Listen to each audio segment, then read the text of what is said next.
Hi guys. Alright, welcome back to watch another video with the Lighthouse Academy. Alright, this video is going to be the continuation of where we left off in the previous video. Alright, so before we get into it, alright, just a quick one. So if you're brand new to this channel, please like and subscribe our channel. Just click on the subscribe button, or click on the bell button beside it on the YouTube page, right, so that you'll be notified when we have a new video coming up loaded on this channel itself.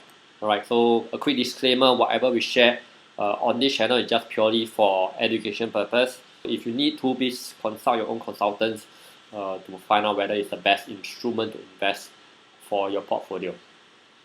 Alright, so without further ado, alright, this is a continuation of where we left off on the previous video. So if you missed the earlier video, please click any of the link above or below, alright, in the comment section.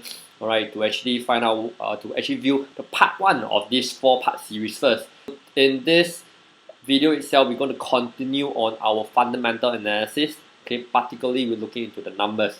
Where we left off from the previous video, we did mention that if we're really looking to invest into the real company, what kind of question that I will ask myself before we should get involved. Right, so in the previous video, I did mention that I will ask myself, like, what kind of economic moat does this company have? What's so special about this company?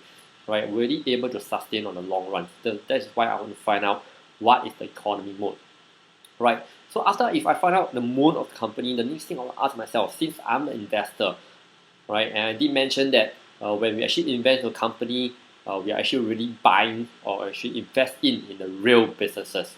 So the typical thing we want to find out, right, is if we are investing in the businesses, is this business really profitable, right? We want to find out whether is this company profitable and is it consistently profitable. That's the most important thing. So in order for this to find out whether it's profitable, the key thing we need to look at it is basically the numbers that are running in this business. Right, so one of the key platforms I like to use is actually this website called morningstar.com. Alright, just a quick disclaimer, this is not an advertised post. It's just that this is a platform I like to use generally because it provides free data. Of course, the accuracy of the data is subjective, but overall, over the years been using it, I find that they are quite okay to use it. Alright, if by any means, if you have a better source that you find it more reliable, feel free to actually use your own choice of source. Alright, so for this video, I'm just going to use this website platform actually to illustrate. Right, so typically this is one example of company numbers that I look at. Right, so of course every website has their own standard format and there are quite a number of things to look at a glance. But what are the few key important things that you can actually fish out to get an idea that is sufficient enough to determine whether this company is good enough, profitable enough for you to be even interested to actually look at after finding out the moat, right? So let's dive into that. Alright, the first key thing I want to find out whether is I'm looking at the revenue. I want to know this company for the past 5 to 10 years, does it have a good track record where the revenue is consistent or increasing? Right, in terms of revenue, I personally more prefer that it's increasing. Why? It's because we know that there's inflation year to year. Technically, the company should be making more and more money. Right, so if they are able to increase their revenue year over year, right, I will it just gives me a good sign that this company is actually very profitable. Right, the next thing, this is not very crucial, but I like to use it as a reference. I like to look at the company gross margin and operating margin. Right, this just gives me an idea whether the company over the years are able to sustain their profit margin, in terms of are they able to manage their costs at a similar level, right? At the same time, after minusing off their overheads and stuff, are they able to maintain, right, the net profit margin by itself, right? So if they are able to do it consistently over the years, I will actually prefer this kind of company. That means they are coming sign that management are doing their job actually to manage and maintain their finances, right? Of course, at the end of the day, all these numbers are important, but it still boils down to the net profit that the company is earning. So in this case, it's called actually the net income. Right? Any companies can run well with a lot of revenue, but then they don't know how to manage their expenses. It could be going into debts or even bleeding money. Right? So companies that with high profit or rather consistent increasing profit numbers, alright, is something that give me a good sign, give me a good signal that actually this company is really profitable, and I actually want to delve deeper into it. Right. The next thing is, of course, with the income itself, you would actually distribute the amount and numbers of share they have. I'll actually look at per earning per share. Over the years, are they actually increasing? Right. If the net income is increasing, right, generally I will actually prefer the earnings per share to be increasing as well. Generally, but if I have seen that the net income is increasing, the earnings per share is decreasing, it just give me a little red signal. Something might be wrong. I want to actually dive deeper to find out why. Okay. Right, so after the company is making money, profitable, I want to look at it is the operating cash flow, the capex spending, and the free cash flow itself. Alright, so the operating cash flow is just telling me that the company, how much cash flow can the company generate from their day-to-day business operation. Right, so if they can generate consistent and increasing cash flow, it tell me the company is sustainable in terms of generating profit and revenue. Alright. And then how much are they actually spending on their company capex? Basically, the expenses that they need to actually spend in their business, right, for the long run to maintain or even improve the efficiency of the business, right?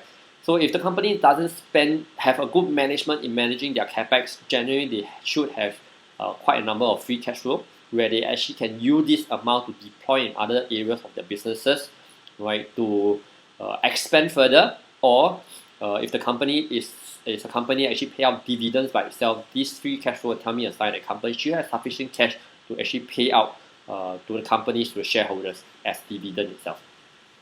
Right? Okay, so of course, at the end of the day, especially particularly to the earnings per share, I will actually keep a slight notes about the total number of shares as well.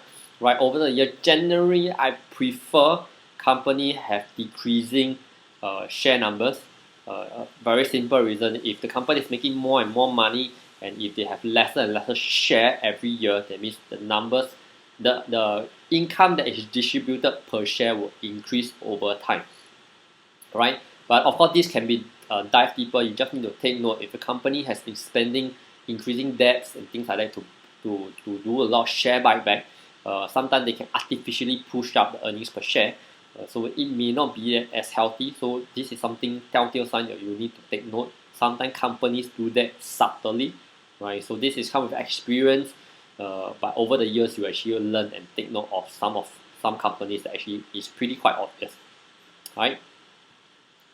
Okay, so of course dividend itself, you are investing into a company that are looking for dividends. Just need to look at are their dividends consistent and payout ratio, because there are companies who actually pay out dividends, but they're making a lot of money. Initially they are paying out dividends, high dividends, but over the years they are actually paying lesser and lesser dividends. So you will know that if you are investing this company in for the reason of dividends and they are paying lesser and lesser dividends over the years per share, right? Probably this company is not generating enough dividend for you. Your yield per share is going to decrease over time. Probably it's time to exit this company.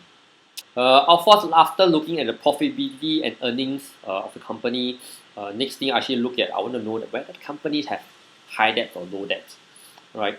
So generally, I prefer company with debt is actually less than 1. Ideally, anything lesser than 1 would be good. It's just telling me that if a company actually get into debt, how much equity they have are able to sustain this debt, right? The lower the better. The best is they do not have any debt, definitely, right? So this is one thing I will look out for. But do take note is some company are generally have the way their business is running, the way the nature of their industry, they are required to actually run by debt itself, right? So some companies generally have high debts. It's just that you need to understand the business itself. Are they running? Are they in an industry that actually have a structure and model actually running on debt? But if I have a choice, I will actually prefer the companies that are actually running on low debt itself. Right. The next thing is the current ratio. Generally, I prefer to look at it in such a way. This is not very key, crucial, important, but I would prefer to take a note of it. Is the current ratio basically just telling me the ratio between the current asset and the current liability, right? If anything that is 1 and above, it's just telling me the current asset has been more than current liability, right? It's just telling me that just in any point of time within for the short term period, right? If the company actually fall into a short-term debt, and all their creditors are actually asking back for credit within that short period of time, how much asset the company have that actually can liquidate out and actually finance all this current liability at this moment, right? So I will actually generally prefer company have 1 and above in terms of this ratio, so that they can keep their business sustainable on a short-term basis, right?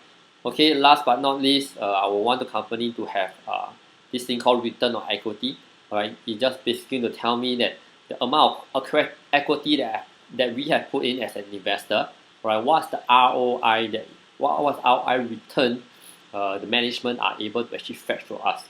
Typically, I like to look at ROE that is 15% and above, right? If you are more stringent, you can actually look at higher numbers, 20, 25 and above. But just to take note, the higher your numbers are, the lesser companies you are able to filter out that meet this criteria.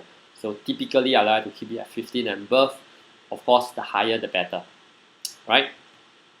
Okay, so in a quick summary, so these are the numbers that I'm looking for. Of course, they are not exhaustive. If you are a more sophisticated investors, if you are really more in depth to know more about the numbers itself, you can actually add a lot more into this list.